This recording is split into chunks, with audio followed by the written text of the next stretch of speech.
There was a signal development in Special Counsel Robert Mueller's Russia investigation today with these elements: a lawyer's lies, Russian real estate, and a president's protest. John Yang begins our coverage. Outside federal court in New York, Michael Cohen had nothing to say. Inside, he told a judge he had lied to Congress about his role in negotiations during the 2016 campaign for then-candidate Donald Trump to build a Trump Tower in Moscow. Leaving the White House about an hour later, President Trump slammed his former trusted personal lawyer and fixer. He's a weak person, and what he's trying to do is get a reduced sentence. So he's lying about a project that everybody knew about. When I run for president, that doesn't mean I'm not allowed to do business. During the campaign, Mr. Trump repeatedly denied having any business ties with Russia. I have nothing to do with Russia, folks, okay? I'll give you a written statement, nothing to do. Cohen admitted lying when he told the House and Senate Intelligence Committees that the Moscow Tower project, which began in 2015, had ended in January 2016, just before the Iowa caucuses. He acknowledged that discussions actually went on until at least June 2016, the month before the Republican convention. Court documents said Cohen made the false statements to minimize links between the Moscow project and Individual One, whom Cohen identified in court as President Trump, and in hopes of limiting the ongoing Russia investigations. Prosecutors also said Cohen briefed Trump family members about the project. Cohen, who once said he put the interests of the president and his family above those of his own, worked for the Trump Organization for a decade.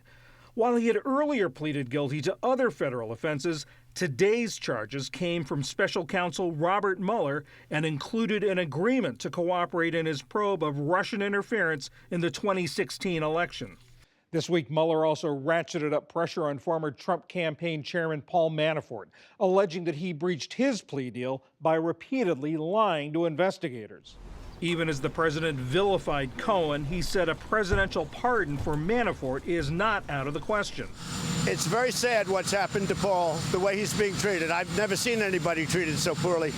On Capitol Hill, the top Democrat on the House Intelligence Committee said he's concerned about the testimony of other witnesses. Michael Cohen's guilty plea also underscores the importance of something else, and that is we believe other witnesses were untruthful before our committee.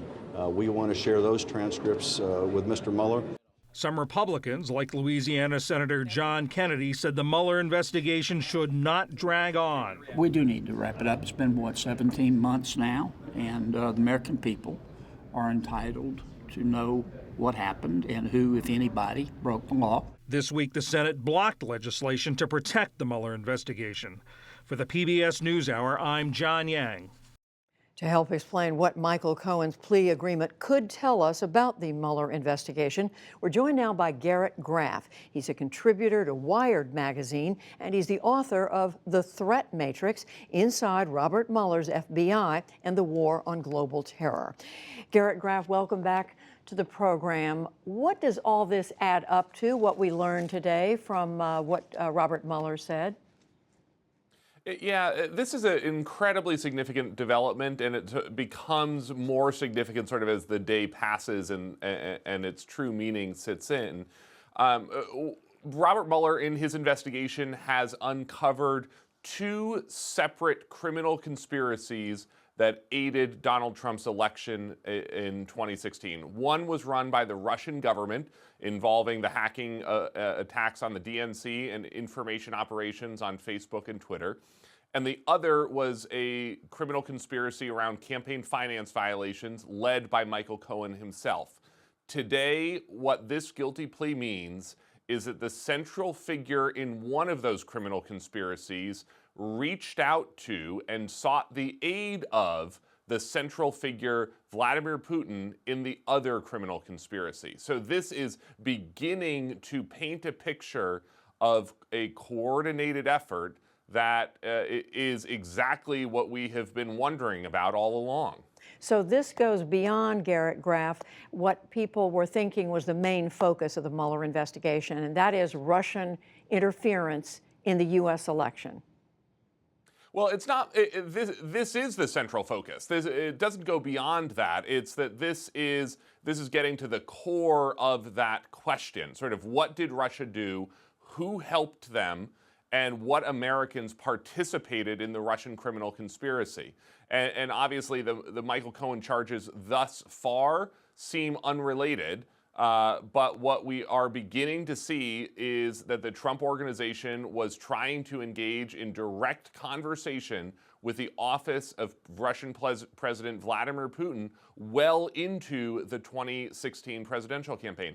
And notably, one of the things that Bob Mueller highlights in his documents, sort of one of those dates that he presents without comment in the charging documents, but it seems significant, this deal only died on June 14th, 2016, which was the day that the DNC hacks became public. That's the day that Michael Cohen decided he was no longer pursuing the Trump Tower project in Moscow. So how close is President Trump now identified as being to whatever went on between his campaign, or apparently went on, between his campaign and the Russian government? Well, what we do know is that Donald Trump has now been named twice in court documents, and they are both related to Michael Cohen. That Michael Cohen has gone out of his way in both his plea agreement in August and in today's court appearance to make the point that he was acting under the orders of and at the direction of then candidate Donald Trump. Additionally, in the court documents today, we see that Michael Cohen is saying that he kept the Trump family up to date about the progress of this project. So presumably that includes potentially Donald Trump Jr., perhaps Eric Trump, perhaps even Jared Kushner. What does it tell you, Garrett Graff, that Robert Mueller himself signed today's agreement announcement? Yeah, I mean, we sort of have to read the tea leaves of every action in this investigation because we are not getting any leaks from inside Robert Mueller's team. So I think that there are a couple of things to read into today's criminal filing. One is Robert Mueller sees someone lying to Congress about Russia as under his purview. That's potentially very bad news for anyone else who was involved in testifying before the House or the Senate over the last 2 years who lied in their testimony. You heard in that tape package that there's potentially others who are exposed in that realm. And this is also a case, remember, all of the other Michael Cohen prosecutions up until this point have been handled by federal prosecutors in New York, in the Southern District of New York. So this is the first time that Robert Mueller is stepping in and putting his own stamp on the case against Michael Cohen and saying we intend to have Michael Cohen as a cooperator going forward. He's given about 70 hours of testimony and meetings with Robert Mueller's team so far. This is the first time we're seeing any public evidence of it. I don't think it's going to be the last time we see Michael Cohen appearing in court evidence. And so what do you make? I mean, just quickly, I mean, last Friday, President Trump, it was announced that President Trump had submitted his answers to Robert Mueller, to the special counsel. And then over the past period of days, almost every day, there's been another development out of the Mueller office. Where do you see this going right now?